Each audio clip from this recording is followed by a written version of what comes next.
Za mu iya tunawa a farkon wannan shekarar ne aka samu turka-turka tsakanin gwamnatin jihar Kano da Sheikh Abdul Jabbar Nasiru Kabara.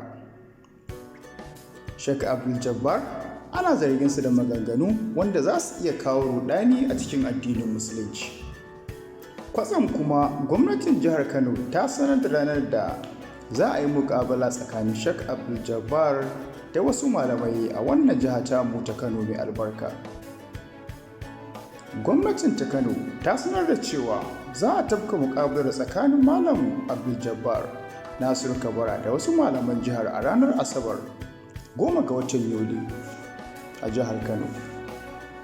Za a tafka wannan muƙabala ne a fadar mai martaba Sarkin Kano Alhaji Dr. Aminu Ado Bayero.